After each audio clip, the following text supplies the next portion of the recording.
I'm Dr. Gene Antonucci. I started my career in dentistry in the Air Force, where I helped our military personnel get healthy and stay healthy. From there, I built a successful practice in Huntington, New York, and later as a teacher, lecturer, and author, I shared my knowledge and experience with students and fellow healthcare professionals.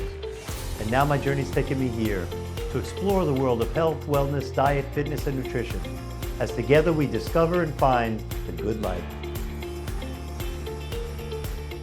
Welcome to Finding the Good Life. I'm Dr. Gene. And I'm Karina. Today, we're going to talk with Andrea Ristic, and from the Triumph Network, Ken Coleman. We have some great guests today. I know, I can't wait. So we got a question that came in on the website. Okay. And some people are wondering if we're really married.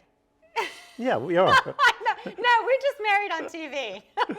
But this ring. Well, our ring, your ring should have my name on it engraved, right? It should. And it has, and actually we were supposed to get married before we actually got married. Right. And I got cold feet and called the wedding off. Right. So you have the original date on your ring. Right. But you lost the ring. How many husbands lose their ring? I wonder if there's a lot I of it. came home know. and I said, oh my God, my ring And you were isn't on my scared hand. Where's to my come ring? in because I was going to be like, what? But So we looked everywhere. You went back to your car, looked everywhere. I looked everywhere. And then I said, where were you? He goes, you were shopping at Trader Joe's. Yep. He goes, but I didn't leave it there. I would have noticed. And I said, honey. And so while you were like going crazy looking for it, I called Trader Joe's and I'm like, this sounds stupid, but did anybody find a wedding ring? And he goes, describe it. And I'm like, it's a wedding ring? He goes, it has my name, Karina, written in it. And he said, yes, we have it. I'm like, where? Did he? You had in the garlic. Vegetables. No, in the garlic bin. You went searching for garlic and your ring fell off. Enough about us. I got my ring and I'm never going to lose it. We're going to take our shortest break and we'll be back in 30 seconds with good news. And Yeah, you that was better funny, not lose that was it. pretty funny. Yeah, I know. Are you being audited and do you owe the IRS $10,000 or more in back taxes? Is the IRS threatening to take more of your money? Don't fight the IRS alone. The Tax Doctor is here to help you negotiate your tax bill and reduce your stress. If you owe $10,000 or more in back taxes, do not call the IRS alone.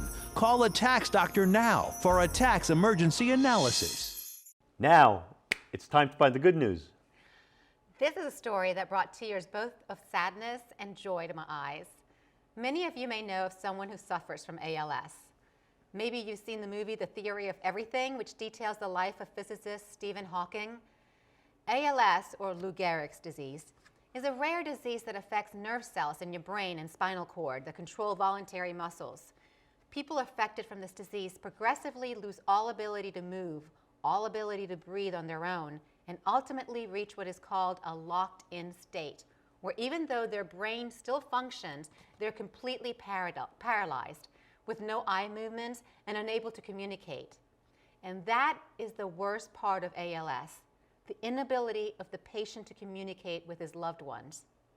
However, and this is where the good news comes in, the lives of people with ALS and paralysis may soon improve. Researchers at the Wyss Center for Bio and Neuroengineering in Geneva, Switzerland, have created a communications platform in the form of an electrode that is implanted in the brain that allows patients in the locked-in state of ALS to communicate through brain waves that are then transmitted to a computer. Their first patient in the study was a 36-year-old man in a locked-in state who is married and has a young 4-year-old child. And his biggest wish was to be able to communicate with his son as he was growing up, despite him being completely paralyzed. After 3 months of unsuccessful attempts, the patient was able to spell yes or no and to form sentences through a speller program.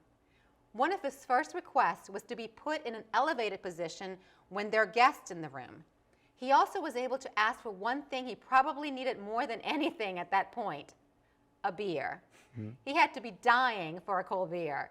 He also asked for the rock band Tool to be played loud and asked his 4-year-old son if they could watch the movie Robin Hood together. Oh, what a great story. It's a sad thing for ALS. It is. but And it's we know some people. We know Steve Yeah. Gleason, the New Yeah. Orleans Saints, who has ALS, Yeah. but this enables them to actually communicate, which is a huge development.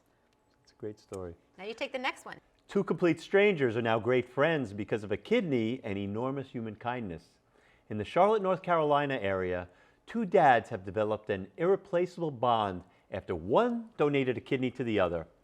Steve Sanders, 48, is a single father of two children. Sanders has been living with a very rare genetic condition called uromodular kidney disease. His kidneys were slowly failing over time, eventually resulting in his need for dialysis to live or a kidney transplant.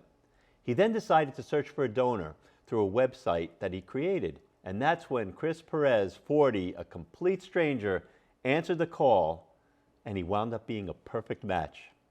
He said, I was just thinking, okay, what am I going to have to do? And am I going to have to start coming to terms with the potential of dialysis at some point?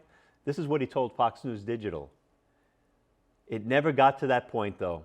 In late 2021, Sanders got the news that he had an approved donor. Oh, that's great. Chris Perez heard about Steve Sanders through his wife in July of 2021.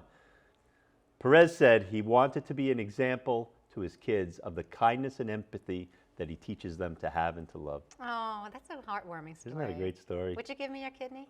Yes, love. And the next one is about dogs, which I love dogs, you know. The first thing you need to know about our last story is that Charlie, the golden retriever, loves Mr. Quackers. Mr. Quackers is Charlie's stuffed yellow duck. Charlie carries him everywhere. I mean, just like our Just dogs, like he lots of just carries his carries it little on his sheep. mouth. And when Charlie got to meet the life-size Mr. Quackers, so much joy. Look at this.